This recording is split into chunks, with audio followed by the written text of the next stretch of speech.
Tere tulemast hommikupalvusele. Täna hommikupalvusele on mul abiline ka. Täna on Ott Rätsep. Tere. Ja Ott Rätsep räägibki mulle täpsemalt, kus me oleme täna. Ja kuidas tema selle kohal on seotud ja natuke oma perest ka. Ja meelega. Tere tulemast Pirita kloostrisse. Me oleme nüüd uues Nunna kloostris, mis avati 2001. aastal. Nii et tänavu tähistame tegelikult esimese veerandsajandi täitumist. Ja Birgitiinid tulid siia tagasi pea 500 aastat kestnud pausi. Ja see vana klooster loomulikult on eestlastele hästi tuttav. Film Viimane reliikvia on ta meile tuttavaks teinud, aga kindlasti ta on olnud armastatud koht, kus käia ja senini ju seal toimub kogu aeg tegevusi. Ja on rõõm tõdeda, et tegelikult Nunnad on ka vanas kloostris tagasi, et meil toimub liturgilise aasta jooksul seal päris palju erinevaid üritusi. Aga nüüd tänase hommikupalvusega seoses ma ka tahaksin välja selle, et Pirita kloostri rajamise juures oli oluline inimene Lagle Parek, kes tegelikult ka minu hinnangul kandis olulist vastutust Eesti politsei ülesehitamisel, olles iseseisva Eesti riigi esimene siseminister.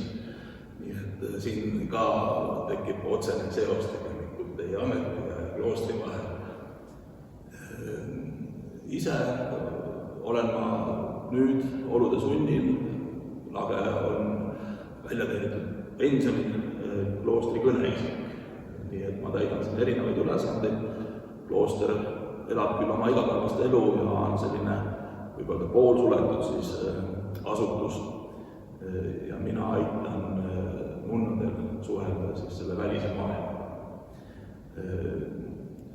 Olen ka kiriku sotsiaaltöö organisatsiooni Karitase liige koos oma abikaasaga ja oleme seda teinud nüüd varsti ka 30 aastat, alates sellest, kui Karitas Eestisse tuli. Karitas on tõesti katoliku kiriku humanitaar- ja sotsiaaltöö organisatsioon ja ülemaailmselt on nad võrrelnud Punase Ristiga. Et nad on kaks sellist suurt ja võimsat, kes pea 200 riigis üle maailma tegutsevad ja eriti kriisipiirkondades.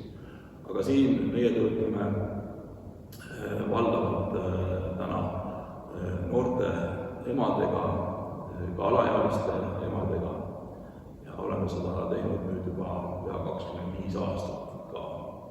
Ja siin on ka eraldi ruumid selleks tegevuseks. Nüüd, kui me oleme sisenenud suure paastu aega, siis nüüd pärast ülestõusmispühi alustavad meil ka leinakupid siin. Sellised on need tegemised ja lisaks siis sellele loomulikult ma olen pereinimene. Mul on 2 gümnaasiumis õppivad last, ka tegevad muusikaga, kunstiga, teevad siin samas Pirital, on kasvanud siin üles, et see oleks endast rääkides. Täna mul ei õnnestunud kaubelda Otit tema tütreid siia laulma mängima, siis ma ise kannan selle osa välja. Aga Karitas, millest Ott rääkis, seal oli minu enda õde ka kunagi, kui ta 16 aastat lapse sai, siis Karitas oli väga suureks toeks minu õele. Kuna ta oli üksik ema, siis ta vajas sellist tuge ja teadlikkust, kuidas siis last kasvatada. Aga siit edasi mõtlesin, ma loen piiblist ka ühe salmi. On selline salm nagu psalmide raamatus 34. psalmis 19. salm. Issand on ligi neile, kes on murtud südame ja päästab need, kellel on rusutud vaim. Pirita klooster ehitati 15. sajandil Birgitiinide poolt. Vaikuse, palve ja korra paigaks. Kui klooster valmis, oli see üks Põhja-Euroopa uhkemaid, paksud kiviseinad, kõrged võlgid, korrapärane elu. Siis tulid sõjad ja klooster põletati maha. Aastasadadeks jäi alles vaid kivist kest ilma katuseta, ilma akendeta, ilma laulukoorita. Inimeste silmis oli klooster hävinenud, aga juhtus midagi kummalist. Aastasadade jooksul hakati varemete vahele tulema, vaikust otsima, valvetama, kuulama muusikat, mõtlema elu üle. Varemetel on sügav tähendus. Tervel hoonel on katus, varemetel on taevas. Tervel hoonel on seinad, varemetel on avatus. Ja nii on ka inimesega. Kui elu näib olevat varemetes, ei ole see alati lõpp. Mõnikord on see koht, kus taevas saab nähtavaks ja Jumal saab ligi.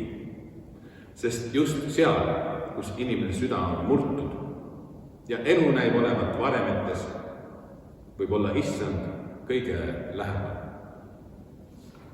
Selle mõtlesin alguseks siin lugeda, aga siit edasi läheme, laulame 2 laulu. Ole mu nägemus, sihtsilme ees. Ole mu nägemus, sihtsilme ees. Issand, sa valitsed mu südames. Anna mul mõtteid, mis vääriksid sind. Seisku mul meeles mu õndsuse. Usun, et võitlustest tõstad sa käe. Kaitsed mind kõrvale nüüd vaenu väe.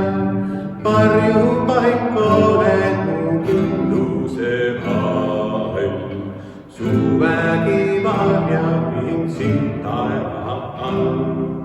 Rikkus ja kuulsus ei paelu mind need. Kui mulle lahti on taevased teed, armastust rikkuses suuremat näen. Kui sinu juurde ma alati jään, issand ja kuningas, sind palun ma, et taeva koju mind juhiksid sa. Olgu mu ümber ka pimedaid öö, mu lootus siin on su tunastustöö. Ja teine laul, veidi tuttavam, nii ka üle maailma.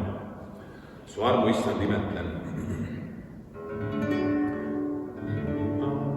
Su armu issand imetlen, mu vaese päästsid sa. Kord olin viime kadunud, nüüd näen ja leitud ma. Sind kaatma arm mind õpetas, arm lepitas mind ka. Kui suureks kalliks siis sai arm, kui suutsin uskuda. Nüüd mitmest ohust nüüdisest ma läbi läinud siin. Arm kõiges oli abimees ja armid koju viid. Sa Jumal tõotad mulle ja mu lootussõna see. Sa päris koosaks killiks jääb mul kuni õhtu käes. Kui taevas aastatuhandeid sul kiitust laulnud ma, siis tead see algus olnud vaid sind täna lõpmata. See uus hoone on väga hästi ehitatud, on kuulda, kuidas kõik ilusti kajab. Nüüd ma palun, Ott jagab sõna meile. Ma võtan ette ka, et midagi ei jääks siin vahele. Loen teile siit mõned mõtted. Ma sissejuhatuseks ütlen, et me oleme katoliku kirikus ja üldiselt jutlustuse familiat ilmik, kes ma olen, ei saa ilma eriloata pidada. Nii et tõesti me võime öelda, et see ongi selline pigem jutt, mis ma räägin, aga puudutan võib-olla mõningaid asju, mis kuidagi seostuvad meie tänase auditooriumiga ja siis ka muidugi algava paastuajaga. Nagu öeldud, on algav suur paast, mis kiriku traditsioonis on kannatamisaeg. Aeg, et uuendada oma sidet Jeesuse ohvriga, kes kannatas ja suri meie pattude pärast meie eest. Oleme Püha Birgitta rajatud pühima päästja ordu laiemalt tuntud birgitiinide kabelis. See annab ka võimaluse rääkida, et kust tuleb sõna kaplan. Kabel ja kaplan on samast ladinakeelsest sõnatüvest kapella. Kapella tähistas isikut, kes hoolitses püha reliikvia, algselt Püha Martini kapa ehk keevi eest. Ka siin meie selja taga selle altari all on püha reliikvia. Martin oli noor Rooma sõdur, kes kohtas külmal talvepäeval vaest kerjust. Tal polnud kerjusele andnud muud kui oma sõduri mantel, mille ta lõikas mõõgaga 8, et pool kerjusele anda. Öösel nägi Martin unes Jeesus, kes kandis seda sama mantli poolt ja kõneles inglitega, et Martin oli teda riietanud. See kogemus mõjutas Martinit sügavalt. Ta lahkus sõjaväest ja pühendas oma elu kristlikule teenimisele. Pärast Martini surma sai temale kuulunud keebi poolest reliikvia. Seda ja tükke sellest hoiti üle Euroopa väikestes kirikuid meenutavates hoonetes, mida ladina keeles kutsuti kapellaks. Aja jooksul seos Martini keebiga kadus, kuid nimetusena jäi kabel käibele. Ja kuna Püha Martin kuulutati ka sõjaväe kaitsepühakuks, siis hakati preestreid, kes teenisid sõjaväes, kutsuma kaplaniteks. Birgitta asutas oma usuordu, et see oleks pühendatud erilisel viisil Kristuse kannatuste austamisele. Ordut rajades sai ta müstilise ilmutuse, milles Jeesus ütles: ma sain oma ihule 5480 lööki. Kui soovite minu haavu austada, lugege terve aasta jooksul iga päev 15 meie isa ja 15 Aave Maria palvet koos järgmiste palvetega, mida ma ise teile õpetan. Aasta lõppedes olete austanud kõiki minu haavu. Hiljem Roomas, kuhu Birgitta oli reisinud, et saada oma ordule paavsti heakskiit, anti järjekordses ilmutuses talle need 15 palvet. Ma vaherepliigil rääkinud elu jooksul Birgitta koges kokku umbes 700 erinevat ilmutust. Nunnad hoiavad ordu asutaja reeglist vankumatult kinni ja kogunevad siia kabelisse 5 korda päevas palvetama ja austama Kristuse kannatust. Kuid kuigi ma homiilia pidada ei saa, siis ma juhiksin sellele tähelepanu, et tänase evangeeliumi osa on lõigud mäejutlusest, mis on tegelikult ju jutluste jutlus. Ja see on sümboolne mitmeski mõttes ja kõigepealt põhjusel, et tänane auditoorium koosneb politseiametnikest. Mäejutluses kõneleb Jeesus meiega sellest, milline näeb välja tõeline õigus. See pole võim või legalism, vaid on halastus, puhtus, rahu ja armastus. Pirita kloostri kaplan isa Vello Salo tuletas tihti meelde, et meile kristlastele on üks käsk, armastuse käsk. Ja isa Vello oli kogu oma olemusega parim tunnistus armastuse käsust. Ta oli küll kõigest 19-aastane, kui ta oma sõduri mundri vahetas preestri müü vastu, kuid oli juba kogenud nii sõjaõudusi kui erilist Jumala armu, mis Roomas talle osaks sai. Põgenikuna Rooma jõudes leidis isa Vello varju sealse Pirita kloostri ühes kabelis, mis talle elamiseks eraldati, sest ülejäänud klooster oli täis juute. 2 armee sangarina mõtles ta, ja nüüd ma tsiteerin teda: mis asja need koomilised nunnad siin teevad? Kui meie tapame juute, siis varjavad nad juute. ja kui juudid on hakanud meid tapma, varjavad meid ja ei küsigi midagi. Minusugusel noorel sangaril oli raske öelda, et naistel on õigus, kuid pole midagi parata. Möödus paar tundi või päeva, kui tunnistasin, parem on aidata kui tappa. Alustada oma uut elu Kabelis ehk kohas, mille nimi tuletub etümoloogiliselt Püha Martini keemist, tabas isa Vellot samasugune pöördumine nagu Martinit. Sõdurist sai preester. Suur paavst lõpeb 40 päeva pärast.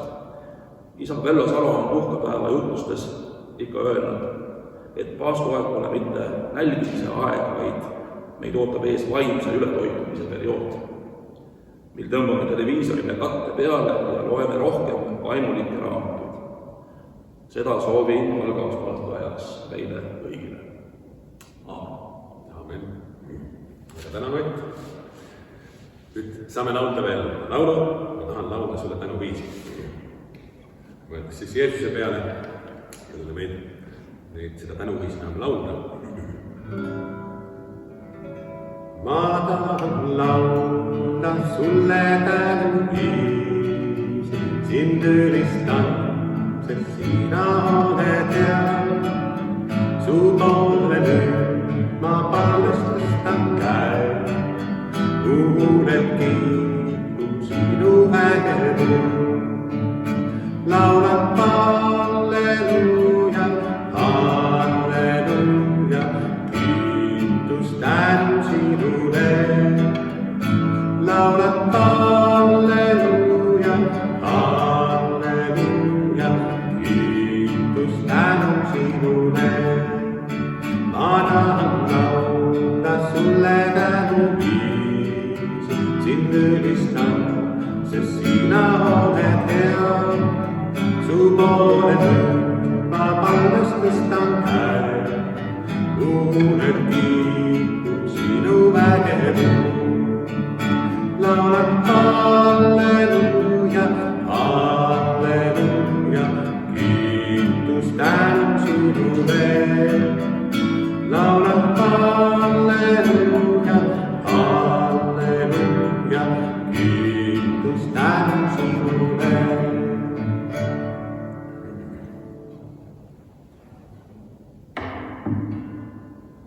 Ja nüüd saame paluda mees ja palve, ja Jeesus on õpetanud, jääme palvesse.